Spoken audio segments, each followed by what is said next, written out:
Hello friends, welcome to my channel cooking life. ఈరోజు నేను మీకు టమాటో పచ్చడి చేసి చూపించబోతున్నాను. ఇది రైస్ లేదా టిఫిన్స్లో కూడా చాలా బాగుంటుంది. మరి లేట్ లేకుండా మీరు ఇలా ట్రై చేసి చూడండి. చాలా బాగుంటుంది, చాలా సింపుల్గా అయిపోతుంది. ముందుగా స్టవ్ మీద ఒక కడాయి పెట్టేసుకొని అందులో 1 టేబుల్ స్పూన్ ఆయిల్ యాడ్ చేసుకోవాలి. ఆయిల్ కొంచెం హీట్ అయిన తర్వాత 1 టీ స్పూన్ ఆవాలు, అలాగే 1 టీ స్పూన్ జీలకర్ర, కొంచెం ఒక 4-5 మెంతులు యాడ్ చేసుకోవాలి. అలాగే ఇందులోకి 1 టేబుల్ స్పూన్ ధనియాలు కూడా యాడ్ చేసేసుకొని లైట్గా ఒక 30 సెకండ్స్ పాటు వేయించుకోవాలి.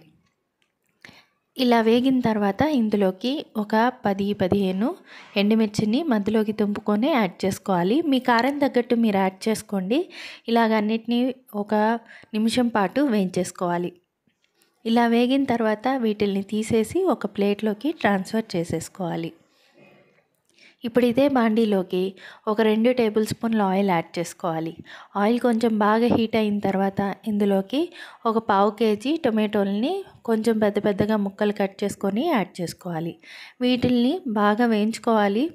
బాగా మెత్తబడేంత వరకు, ఒక సగం వేగితే సరిపోతుంది. అంతవరకు ఒక 2-3 నిమిషాల పాటు లో ఫ్లేమ్లో మధ్య మధ్యలో కలుపుకుంటూ ఇలాగా ఒక హాఫ్ కుక్ అయ్యేంత వరకు వేయించుకోవాలి. ఇలా కుక్ అయిన తర్వాత ఇందులోకి ఒక చిన్న నిమ్మకాయ సైజ్ అంతా చింతపండుని అందులోకి యాడ్ చేసుకోవాలి. యాడ్ చేసేసుకొని టమాటోలు మంచిగా పూర్తిగా మగ్గేంత వరకు ఇంకొక 2 నిమిషాల పాటు లో ఫ్లేమ్లో పెట్టుకొని టమాటోలు బాగా మగ్గేంత వరకు కుక్ చేసుకోవాలి. ఇలా కుక్ అయితే సరిపోతుంది. ఇలా కుక్ అయిన తర్వాత వీటిల్ని స్టవ్ ఆఫ్ చేసేసుకొని బాగా చల్లార్చుకోవాలి.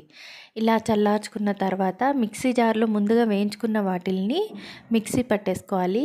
ఇలాగా మరీ ఫైన్గా వద్దు, అలాగని మరీ బరగ్గా చేసుకోకూడదు. కొంచెం రఫ్గా మిక్సీ పట్టుకుంటే సరిపోతుంది. ఇప్పుడు మనం చల్లార్చుకున్న టమాటోని కూడా యాడ్ చేసేసుకోవాలి.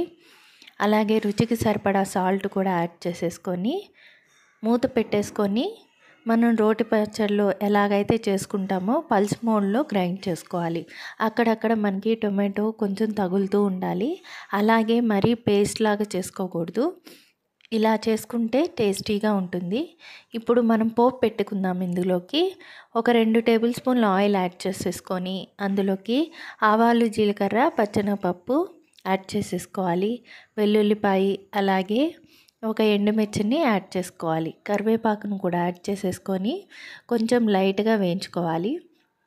ఇలా వేగిన తర్వాత పోపునెత్తి చట్నీ పైన యాడ్ చేసేసుకోవడమే. అన్నిట్లోకి చాలా బాగుంటుంది. మరి మీరు ట్రై చేయండి. ఎలా వచ్చిందో కామెంట్ సెక్షన్లో చెప్పండి. లైక్, షేర్, సబ్స్క్రైబ్ చేయండి. Thank you for watching.